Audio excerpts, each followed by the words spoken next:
Last time we spoke about General Zhukov's armor offensives at Nomonhan. Following heavy Japanese losses in May, General Zhukov arrived in June. He reorganized the Soviet First Army Group, bolstered it with tanks, artillery, and reinforcements. The July offensive saw General Kamatsubata's forces cross the Hala River undetected, achieving initial surprise. However, General Yasioka's tank assault faltered due to muddy terrain, inadequate infantry support, and superior Soviet firepower, resulting in heavy losses. Japanese doctrine emphasizing spiritual superiority clashed with material realities, undermining morale as intelligence underestimated Soviet strength. Zhukov learned key lessons in armored warfare, adapting tactics despite high casualties. Reinforcements poured in via massive truck convoys. Japanese night attacks and artillery duels failed, exposing logistical weaknesses. Internal command tensions, including Gakujo defiance, hindered responses. By August, Stalin, buoyed by European diplomacy and sources intel, greenlit a major offensive. This episode is Zhukov's Steel Ring of Fire at Nomonhan.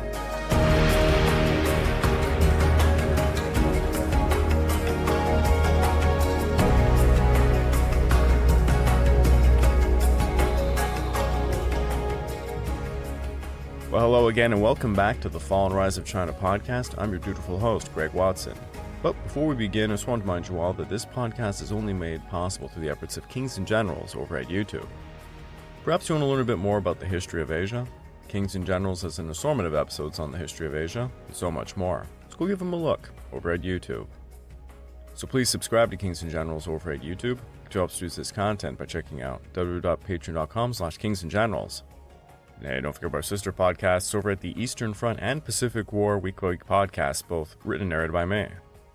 If after all that you're still hungry for some more history, why don't you check out my personal channel, the Pacific War channel found over at YouTube, or Echoes of War, my podcast series found on major podcast platforms. Over on these, we're covering two miniseries, one looking at the Taiping Rebellion, the other at the 7 Years' War. If you're looking to further support me, please consider checking out my YouTube membership or my Patreon account at www.patreon.com/thepacificwarchannel. By joining either of these, you get access to the exclusive podcast series, early access to all the content I make, and voting rights for subjects I will tackle next. On the night of August the 19th, under the cover of darkness, the bulk of the Soviet First Army Group crossed the Hala River into the expanded Soviet enclave on the eastern bank. 2 weeks of nightly Soviet sound effects had paid off. Japanese perimeter troops had failed to distinguish the real deployment from the frequently heard simulations. General Zhukov's order of battle was as follows. The northern force, commanded by Colonel Alexenko, consisted of the 6th Mongolian Cavalry Division, the 601st Infantry Regiment, the 7th Armored Brigade, 2 batons of the 11th Tank Brigade, the 82nd Artillery Regiment, and the 87th Anti-Tank Brigade. The central force, where Zhukov was located, was commanded by his deputy, Colonel Petrov, consisted of the 36th Motorized Infantry Division, the 82nd Infantry Division, the 5th Infantry Machine Gun Brigade, and the southern force was commanded by Colonel Potapov, consisting of the 8th Mongolian Cavalry Division, the 57th Infantry Division, the 8th Armored Brigade, 6th Tank Brigade, 11th Tank Brigade, 185th Artillery Regiment, 37th Anti-Tank Brigade, and 1 independent tank company. There was also a mobile strategic reserve built around the 212th Airborne Regiment, the 9th Mechanized Brigade, and a battalion of the 6th Tank Brigade, which was held west of the Hala River. The Soviet offensive was supported by massed artillery, a hallmark of Zhukov's operations in the war against Germany. In addition to nearly 300 anti-tank and rapid-fire guns, Zhukov deployed over 200 field and heavy artillery pieces on both sides of the Hala River. Specific artillery batteries were assigned to provide supporting fire for each attacking infantry and armored unit at the battalion level and higher. In the early hours of August the 20th, the sky began to lighten over the semi-arid plain with the false promise of a quiet Sunday morning. The air was clear as the sun warmed the ground that had been chilled overnight. General Kamatsubata's troops were in no special state of readiness when the first wave of more than 200 Soviet bombers crossed the Hala River at about 5:45 a.m. They began pounding their positions. When the bombers withdrew, a thunderous artillery barrage began, continuing for 2 hours and 45 minutes. That was precisely the time needed for the bombers to refuel, rearm, and return for a second run over the Japanese positions. Finally, all the Soviet artillery unleashed an intensive 50-minute barrage at the forwardmost Japanese positions. Komatsubata's men huddled in their trenches under the heaviest bombardment to which they or any other Japanese force had ever been subjected to. The shock and vibration of the incoming bombs and artillery rounds also caused their radiotelegraph keys to chatter so uncontrollably that frontline troops could not communicate with the rear, compounding their confusion and helplessness. At 9 a.m., Soviet armor and infantry began to move out along the line while the cover of fire continued. A dense morning fog near the river helped conceal their approach, bringing them in some sectors to within small arms range before they were sighted by the enemy. The surprise and disarray on the Japanese side was so complete and their communication so badly disrupted that Japanese artillery did not begin firing in support of their frontline troops until about 10:15 a.m. By then, many forward positions were overrun. Japanese resistance stiffened at many points by midday, and fierce combat raged along the front, roughly about 40 miles long. In the day's fighting, Colonel Petropov's Southern Force achieved the most striking success.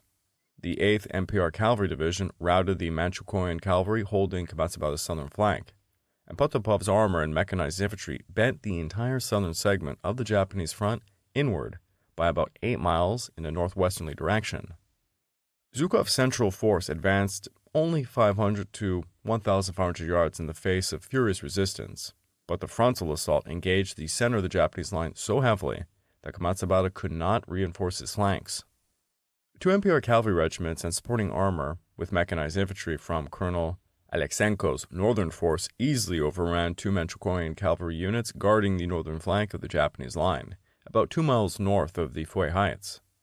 But the heights themselves formed a natural strong point, and Alexenko's advance was halted at what became the northern anchor of the Japanese line. As the first phase of the Soviet offensive gathered momentum, General Ogisu, the Sixth Army's new commander, assessed the situation. Still unaware of General Zhukov's strength, he reassured Quang Army HQ that, quote, "The enemy intends to envelop us from our flanks, but his offensive effectiveness is weak. Our positions in other areas are being strengthened. Set your mind at ease." This optimistic report contributed to the Quang Army's delay in reinforcing the 23rd Division.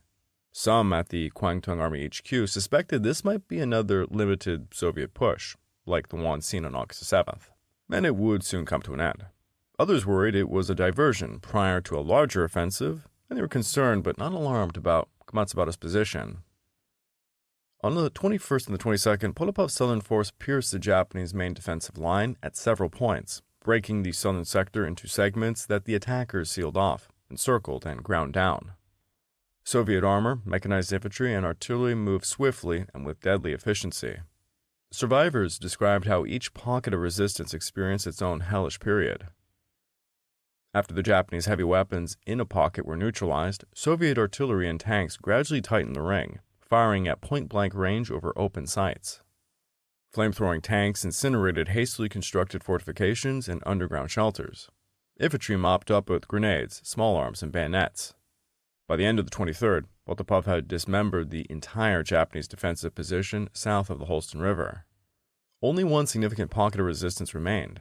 Meanwhile, Petropov's 8th Armored Brigade looped behind the Japanese, reaching southeast of Nomonhan, some 11 miles east of the river junction, on a boundary claimed by the MPR, and they took up a blocking position there to thwart the most likely line of retreat for the Japanese unit south of the Holston River. In those 2 days, the Japanese center yielded only a few yards, while the northern flank anchored at the Foy Heights held firm. Air combat raged over the battlefield. Soviet air units provided tactical support for their armor and infantry, while the Quang Army's 2nd Air Group strove to thwart that effort and hit the Soviet ground forces at the same time. Before Nomonhan, the Japanese Air Force had not faced a modern opponent.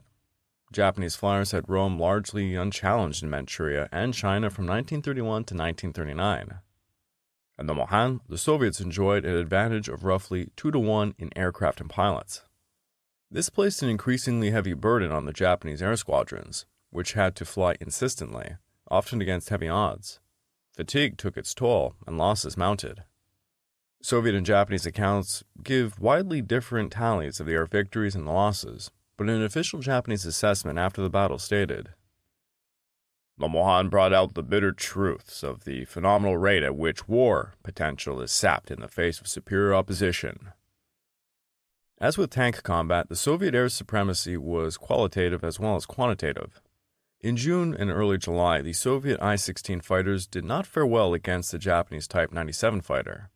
However, in the lull before the August offensive, the Soviets introduced an improved I-16 with armor-plated fuselage and a windshield, making it virtually impervious to the Type 97's light 7.7mm guns. The Japanese countered by arming some planes with the heavier 12.7mm guns, which were somewhat more effective against the new I-16s. But the Soviet pilots discovered that the Type 97's unprotected fuel tank was an easy mark, and the Japanese planes began to burn with horrendous regularity. On the 23rd, as Ribbentrop arrived in Moscow to seal the pact that would doom Poland and unleash war in Europe, the situation at Nomonhan was deemed serious enough by the Quang Army to transfer the 7th Division to Hala for support. Toiji Masanobu volunteered to fly to Nomonhan for a first-hand assessment. This move came far too late, as by August 24th, this proved to be the crucial phase of the battle. On Tuesday night, on August 22nd, at Japanese 6th Army HQ, General Zhukov ordered a counterattack to push back the Soviet forces, enveloping and crushing the Japanese southern flank. Komatsubara planned the counterattack in minute detail and entrusted its execution to his 71st and 72nd Regiments, led by General Kobayashi Koichi, and the 26th and 28th Regiments of the 7th Division, commanded by General Morita Norimasa. On paper, this force looked like two infantry brigades. Only the 28th Regiment, however, was near full strength, though its troops were pretty tired after marching about 25 miles to the front the day before. This regiment's peerless commander was Colonel Morita Toru, unrelated to the other General Morita. The chief kendo fencing master of the Imperial Japanese Army, Morita claimed to be invulnerable to bullets. The other three regiments were seriously under strength, partly due to combat attrition and partly because several of their battalions were deployed elsewhere on the front. The forces Kobayashi and Morita commanded that day totaled less than one regiment each. It was not until the night of August 23rd that deployment and attack orders filtered down to the Japanese regiment, battalion, and company commanders. Due to insufficient truck transport and the trackless terrain, units were delayed reaching their assigned positions in the early morning of August 24th, and some did not even arrive at all. Two battalions of the 71st Regiment did not reach Kobayashi in time. His attack force that morning consisted of two battalions of the 72nd Regiment. Colonel Sumi's depleted 26th Regiment did not arrive in time, and General Morita's assault force consisted of two battalions of the 28th Regiment and a battalion-equivalent independent garrison unit newly arrived to the front. Because of these delays, the Japanese could not perform a proper reconnaissance of the enemy positions before the attack. What had been planned as a dawn assault would actually begin between 9:30 and 10 a.m. in broad daylight. The light plane carrying Tsuji on the final leg of his flight from Siking, Hala, and Nomonhan was attacked by Soviet fighters and forced to land behind the 72nd Regiment staging area. Tsuji managed to reach General Kobayashi's command post by truck and on foot, placing him closer to the fighting than he had even anticipated. Just before the counterattack began, a dense fog drifted across part of the battlefield, obscuring visibility and limiting artillery effectiveness. Using the fog to mask their movement, lead elements of the 72nd Regiment moved towards a distant stand of scrub pines. As they approached, the trees began to move away. The stand was a well-camouflaged Soviet tank force. The tanks then maneuvered to the south, jeopardizing further Japanese advances. As the fog cleared, the Japanese found themselves facing a much larger enemy force. A vastly heavier Soviet barrage answered their renewed artillery fire. Kobayashi and Morita discovered too late that their counterattack had walked into the teeth of a far stronger Soviet force. One account called it the charge of two light brigades. Kobayashi's 72nd Regiment encountered the Soviet T-34 with its thick sloped armor and its 76mm gun, one of the most powerful tanks of 1939. In addition, the improved Soviet BT-5 and 7 tanks powered by diesel were less prone to ignition. On gasoline-powered vehicles, the Soviets added wire netting over their ventilation grill and exhaust manifolds, reducing the effectiveness of hand-thrown gasoline bombs. Japanese infantry regiments suffered near 50% casualties that day. Nearly every battalion and company commander was lost. Kobayashi was gravely wounded by a tank shell fragment and nearly trampled by fleeing troops. He survived the battle and the Pacific War, but died in a Soviet POW camp later on in 1950. Melita's 28th Regiment fared a little better. It was pinned down about 500 yards from the Soviet front lines by intense artillery. Unable to advance and not permitted to retreat, Melita's men dug into the loose sand and withstood the bombardment, but they were cut to pieces.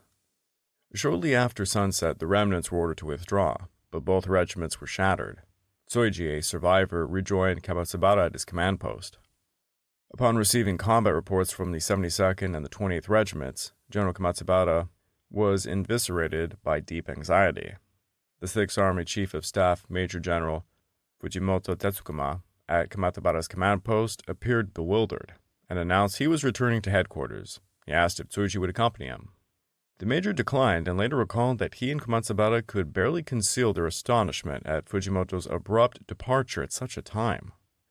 Meanwhile, at the northern end of the line, Colonel Alexenko's forces had been hammering at the Foy Heights for over 3 days without success. The position was held by about 800 defenders under Lieutenant Colonel Aoki Ichiro, consisting of 2 infantry companies, 1 company each of cavalry, armored reconnaissance, and combat engineers, with about 3 artillery batteries, including some 37mm and 75mm guns. The defenders clung tenaciously to the strong point created by the heights and their bunkers, inflicting heavy losses on Alexenko's forces. The unexpectedly strong defense disrupted the timing of the entire Soviet offensive. By August 23rd, Zhukov was exasperated and losing patience with the pace in the north. Some of Zhukov's comrades recalled a personable chief who had played the accordion and urged singing during the happier times. Under stress, his harshness and temper surfaced. Zhukov summoned Alexenko to the telephone. When the northern commander expressed doubt about storming the heights immediately, Zhukov berated him, relieved him on the spot, and entrusted the attack to Alexenko's chief of staff. After a few hours, Zhukov called again, and finding that the new commander was slow, fired him as well, and sent a staff member to take charge. Accounts record that his tirade sometimes included the phrase, "useless bag of shit," though others note harsher language was used towards generals who did not meet his expectations. That night, reinforced by the 212th Airborne Regiment, heavy artillery, and a detachment of flame-throwing tanks, the northern force renewed its assault on the Foy Heights. The battered Japanese defenders were thoroughly overmatched. Soviet artillery fired at 2 rounds per second. When the last Japanese artillery was knocked out, they could no longer defend against flame-throwing tanks. From several miles away, Colonel Sumi could see the heights shrouded in black smoke and red flames, spitting like the tongues of snakes, in his words. After the 22nd, supply trucks could no longer reach the Foy Heights. The next afternoon, Colonel Yoko's radio, the last link to the 23rd Division, was destroyed. His surviving men fought with small arms and grenades, repelling Soviet infantry with bayonet charges at night. By the morning of the 24th, Yoki had about 200 able-bodied men left of his original 800. Soviet tanks and infantry had penetrated defenses at several points, forcing him to constrict his perimeter. Red flags flew on the eastern edge of the heights. Yoki gathered his remaining officers to discuss last measures. With little ammunition and almost no food or water, the situation seemed hopeless. But Yoki insisted on holding the Foy Heights to the last man, arguing that the defense should not be abandoned and that orders to break out should only come with reinforcements and supplies. Some subordinates urged retreat. Faced with 2 dire options, Yoki drew his pistol and he attempted suicide, but a fellow officer restrained him. Rather than see his men blown to bits, Yoki decided to abandon the Foy Heights and retreat east. Those unable to walk received hand grenades with the injunction to blow themselves up rather than be captured. On the night of the 24th, after moonrise, the remaining resistance at the heights was quelled, and the Soviet attention shifted south. Yoki's battered remnant slipped out, and the next morning they encountered a Manchukuoan cavalry patrol that summoned trucks to take them to Zhuangchengmao, roughly 40 miles away. Russians then occupied the Foy Heights on the 25th, and they counted the corpses of over 600 Japanese officers and men. After securing the Foy Heights, the Soviet northern force began to roll up the Japanese northern flank in a wide arc towards Nomonhan. A day after the fall of the Foy Heights, elements of the Northern Force's 11th Tank Brigade linked up with the Southern Force's 8th Armored Brigade near Nomonhan. A steel ring had been forged around the Japanese 6th Army. As the Japanese northern and southern flanks dissolved under General Zhukov's relentless assaults, Komatsubara's command ceased to exist as an integrated force. By August 25th, the Japanese lines were completely cut, with resistance remaining only in 3 encircled pockets. The remnants of the 2 battalions of General Morita's brigade attempted a renewed offensive on the 25th, and they advanced about 150 yards before being hammered by Soviet artillery and tanks, suffering heavier casualties than the day before. The only hope for the surrounded Japanese troops lay in a relief force breaking through the Soviet encirclement from the outside. However, the Quang Army was spread thin in Manchuria, and due to a truck shortage, could not transport the 7th Division from Hala to the combat zone in time. By the 26th, the encirclement had thickened, with 3 main pockets tightly invested, making a large-scale breakout nearly impossible. Potapov unleashed a 2-pronged assault with his 6th Tank Brigade and the 80th Infantry Regiment. Japanese artillery from the 28th Regiment temporarily checked the left wing of the armored attack, but the Soviet right wing overran elements of Sumi's 26th Regiment, forcing the Japanese to retreat into a tighter enclave. Morita, the fencing master commander who claimed to be immune to bullets, was killed by machine gun fire while standing up atop a trench encouraging his men.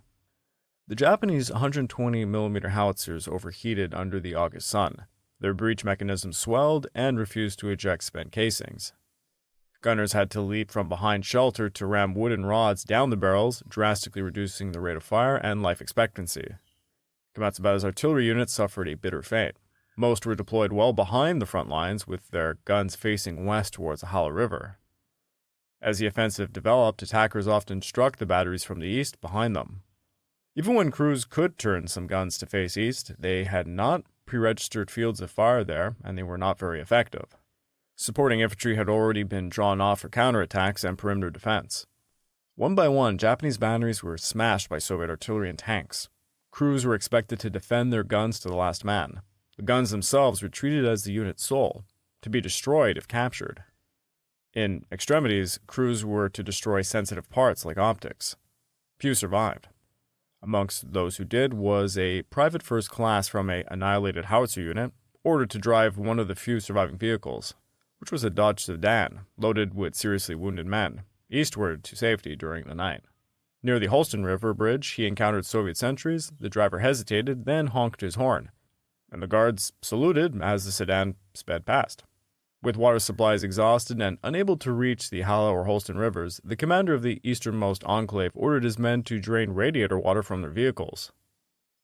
Drinking the foul liquid at the cost of immobilizing the remaining transport signaled that the defenders believed their situation was hopeless.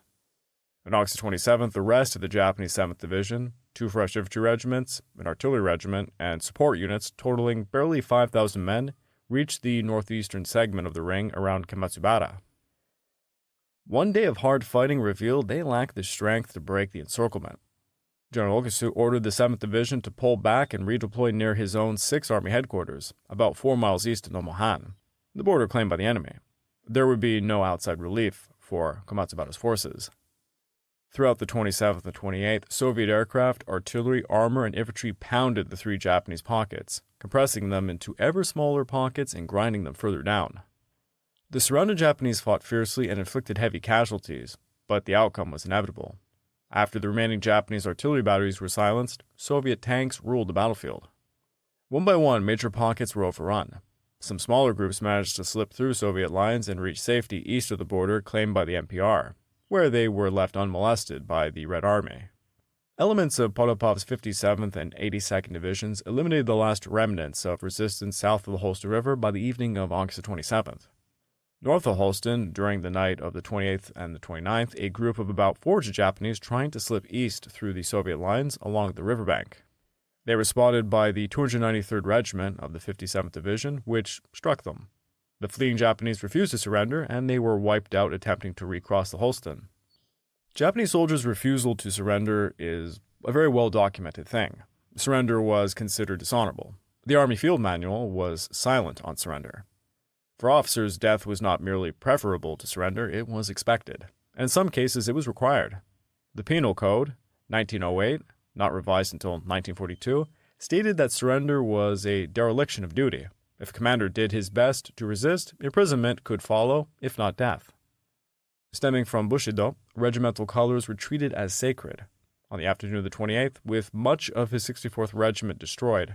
Colonel Yamagata saw no alternative but to burn the regimental colors and then commit suicide. Part of the flagpole had been shattered, the chrysanthemum crest was damaged. Yamagata, an artillery regimental commander, an infantry captain, a medical lieutenant, a foot soldier, the last survivors of the headquarters unit, faced east and shouted "Banzai" for their emperor, drenching the pennant in gasoline, and then they lit it. Yamagata and the captain then shot themselves. The flag and the crest were not entirely consumed, and the unburned remnants were buried beneath Yamagata's unmarked body. The medical officer and the soldier escaped, and they reported these rights to the 6th Army HQ, where the deaths of the 2 colonels were mourned. But there was concern over whether the regimental colors had been entirely destroyed. On August 29th, Lieutenant Colonel Higashi Monharu, who had taken command of the 71st Regiment, faced the exact same dilemma. The regimental standard was broken into 4 pieces, and with the flag and chrysanthemum crest drenched with fuel, it was set afire. The fire kept going out, and the tassels were especially hard to burn. It took about 45 minutes to finish the job, all under enemy fire. Afterwards, Higashi urged all able to join him in a suicidal charge, and the severely wounded would, quote, kill themselves bravely when the enemy approached. Soviet machine gun fire and grenades felled Higashi and his followers within moments. When it became clear on the 29th that all hope was lost, Komatsubara resolved to share the fate of his 23rd Division. He prepared to commit suicide, and trusted his will to his aid, removed his epaulets, burned his codebooks. General Ogesu ordered Komatsubara to save himself and lead as many of his men as possible out of the encirclement. Shortly before midnight on the 30th, the bulk of the Soviet armor briefly pulled back to refuel and resupply. Some of the Soviet infantry also pulled back. Komatsubara and about 400 survivors of his command used the opportunity to slip through the Soviet lines, guiding wounded by starlight to safety at Zhangjiaomao on the morning of the 31st. Tsuji was amongst the survivors. In transit, Komatsubara was so distraught he needed to be restrained from taking his own life. A fellow officer took his pistol, and 2 sturdy corporals helped to support him, preventing him from drawing his katana. On the 31st, Zhukov declared the disputed territory between the Hala River and the boundary line through Nomonhan cleared of enemy troops.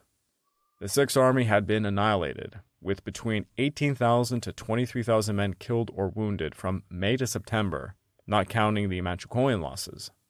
The casualty rate in Komatsubara's 23rd Division reached 76%, and Sumi's 26th Regiment suffered 91% casualties. The Kwangtung Army lost many of its tanks and heavy guns and nearly 150 aircraft. It was the worst military defeat in modern Japanese history up to that point. Soviet claims later put total Japanese casualties over 50,000, though this figure is widely regarded as inflated. For years, Soviet NPR authorities claimed about 9,284 casualties, clearly an underestimate.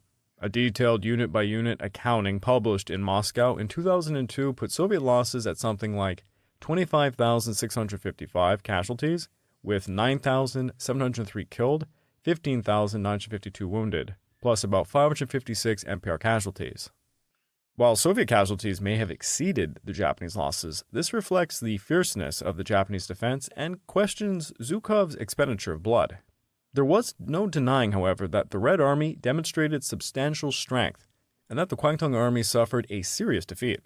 Knowledgeable Japanese and Soviet sources agreed that given the annihilation of Komatsubara's forces and the dominance of Soviet air power, if Zhukov had pressed beyond Nomonhan towards Halar, local Japanese forces would have fallen into chaos. Halar would have fallen as well, and maybe Western Manchuria would have been gravely threatened. But while that might have been militarily possible, Moscow did not intend it. Zhukov's 1st Army Group halted at the boundary line claimed by the NPR. A Japanese military historian noted, "The Kwangtung Army completely lost its head. The Kwangtung Army HQ was enraged by the battlefield developments.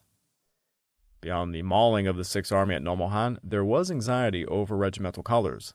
It was feared that Colonel Yamagata might not have had time to destroy the imperial crest of the 64th Regiment's colors, which could have fallen into Soviet hands. Thousands of dead and wounded littered the field. To preserve face and regain some leverage, a swift and decisive counterstroke was deemed necessary. At Sinking, they decided for an all-out war against the USSR. They planned to throw the 7th, the 2nd, the 4th, and 8th Divisions into the 6th Army, along with some heavy artillery in Manchukuo, to crush the enemy. Acknowledging shortages in armor, artillery, and air power, they drafted a plan for a series of successful night offensives beginning on September the 10th. This was viewed as ill-advised for several reasons. December the 10th was an unrealistic target given the Quang Army's limited logistical capacity. It was unclear what the Red Army would be doing by that day, given its superiority in tanks, artillery, and air power. Autumn would bring extreme cold that could immobilize forces, and Germany's alliance with the Soviet Union isolated Japan diplomatically. These factors were known at the Quang Army HQ, yet the plan proceeded.